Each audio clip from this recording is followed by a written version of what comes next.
Hey, Brad and Jenny. So I'm in your boiler room. This is the controller that used to be functioning, and it had wires that were kind of up there, hidden inside the wall. But um, when you bought the place, it had a sticker on it saying it no longer works. So it has been abandoned, and the wiring is just kind of a little haphazard, and everything's functioning. But it could be tidied up and continue to function. Um, that I didn't put a whole lot of time into making it pretty as I was maintaining stuff in here. I'm just trying to keep it functioning, anticipating that the boilers might be replaced in the not too distant future. There's two of them, and that this controller used to bounce between the two and basically share the load, and one boiler would be on for a certain amount of time and then it switched to the other one. And right now I've got everything on the house just running through the left boiler.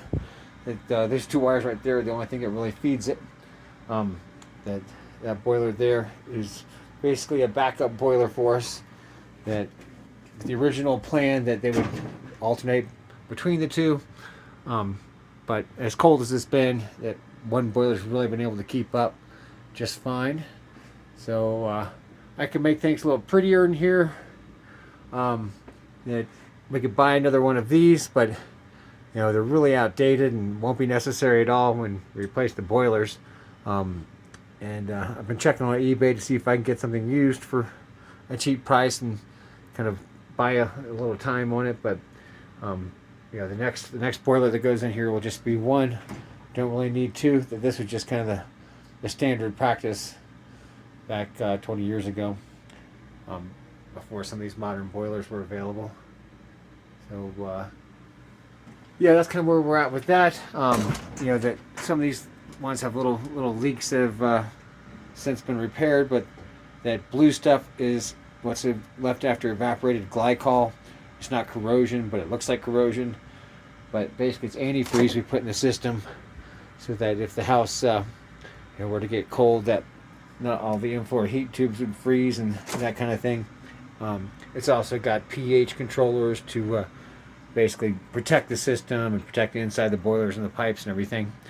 And we just flushed that out and put new glycol in it beginning of the winter, so that's all pretty current. But yeah, that basically just looks a little sloppy now, just from the guys basically circumventing that and just kind of improvising everything.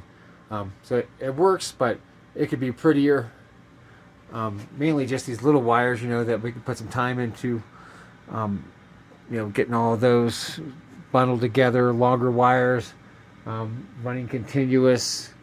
But and this stuff here, that's once again, that's just the glycol that there was one of these that leaked. That's an expansion tank, and it leaked and hit the top of the boiler, splashed up there.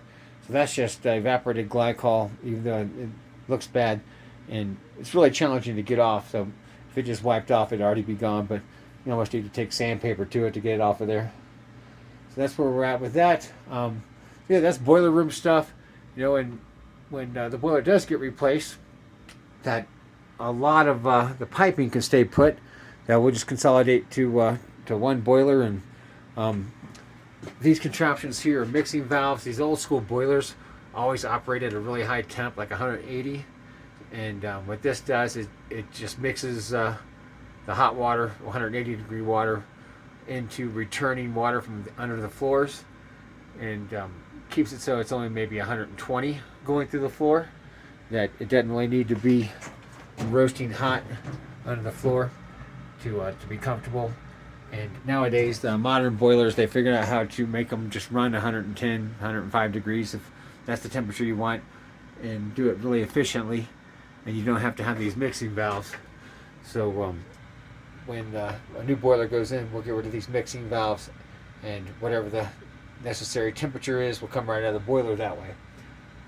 But that's all of the newfangled boiler technology. The hot water tank, that's still looking good.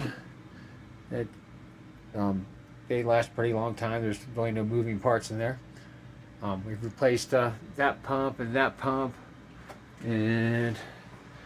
one over there is a new smart pump that adjusts the pressure to whatever the needs are and saves a little energy. So we've done some improvements in here. There's a new expansion tank and another new expansion tank.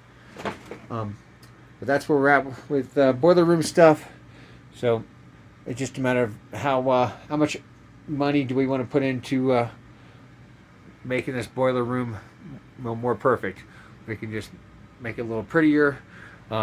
We can get a new controller and make both boilers work again, or we can just keep running off of one, and I can buy a big spool of wire and try to make all these wires just a little more pretty. Run them, all in one strand across the ceiling, and just make it look tidy. But just curb appeal, I guess. So that's where we're at with boiler room.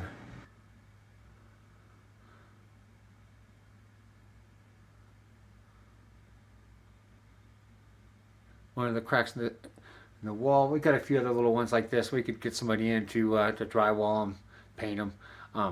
Those guys are getting kind of expensive nowadays. They used to be the cheap trade, but no longer. That my new drywall paint guy is running $80 an hour, but he's really good, so we can make those disappear. Not too many of those, but if we're gonna get somebody in here to fix them, get them in here to fix all of them. Let's see. Looks like Jeff and Laura are pretty close to being all packed up. So here's the underside of the deck. That these 2x12s, those are just fine, and they're holding up well. It's this lumber here, the stuff that's kind of orange, and it's also what's coming out over there. That I'm not sure why the guys did it that way, but that stuff is really rated only for interior use, and it's called LVL, laminated veneer lumber, and it's kind of like structural plywood. You can see where it's kind of cupping and coming apart in there, and above here is where the deck is kind of humped up, and I can kind of buff that out a little bit, take a grinder and a sander, and try to make that hump go away. But all this laminated veneer lumber was just kind of a mistake from 20 years ago, and as you can see, it's lasted this long, so it's not completely catastrophic. But this corner connection is probably so I'll just connect to the post.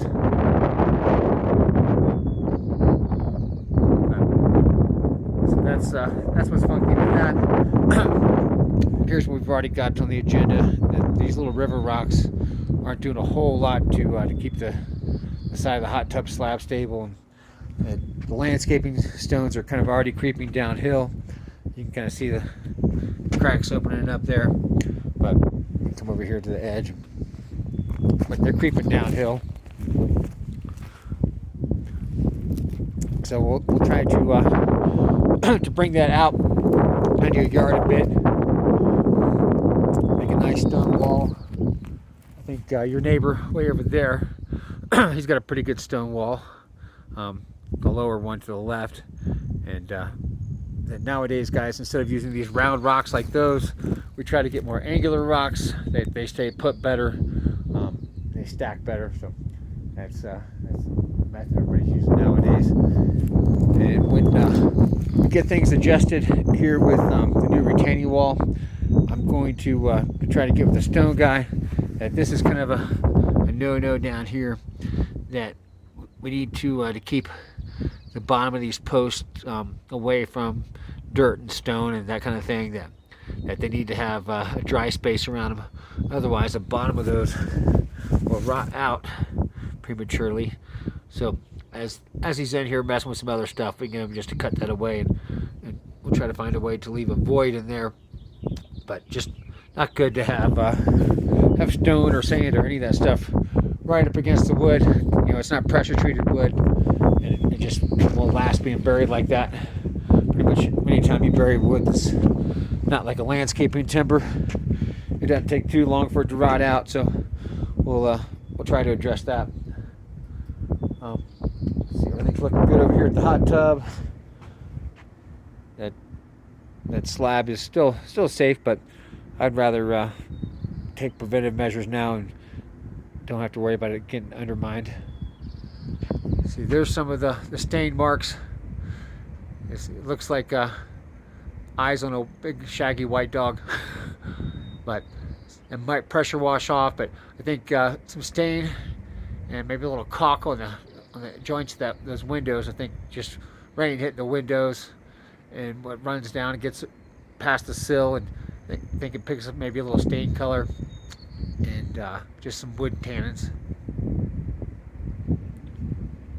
Got a few little spots around the house where the stucco could use a little touch up.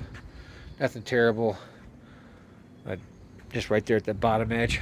A little bit more of the wood trim that needs staining, a little pressure washing, and if the pressure wash doesn't get the stucco clean, that we can try, saving it for the next whole house paint job.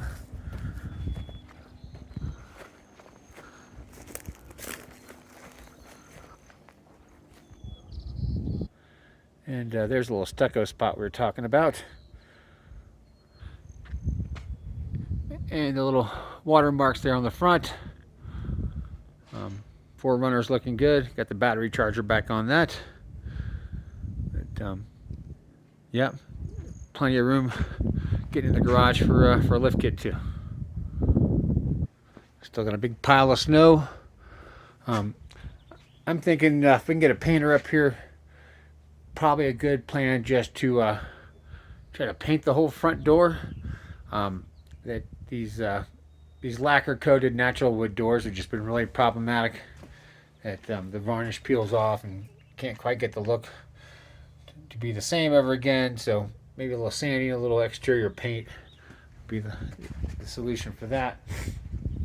Got a few other spots around the house where the valleys, basically ice forms, creeps down, and just kind of has a way of like peeling stuff up. It just has so much force that it's really hard on the metal. So I'm going to try to get a number from a roofer just to come out and replace the bad panels or bad sections. Not doing the whole roof if we can help it, but there's little spots like that, especially here on the front, that definitely catch someone's attention, and that you can see where when the ice dam happens, that a little bit leaks through, discolored this wood. It's on the outside of the house, so not that big a deal to have a little water damage out here, but something that is visible. And lots of the houses I take care of, we've figured out ways to get a little piece of electric wire, heat wire, to run up that valley. We could run it up and then up the upper one as well. If we can figure out a way to get some power to it out here. But that's a nice solution to the whole ice forming problem. That almost solves the whole thing. The wires have a lifespan 5 or 6 years, but just plug it in and melt that ice out of the way and give it a place to drain. You don't have to get up there and pound it with sledgehammers to get it loose.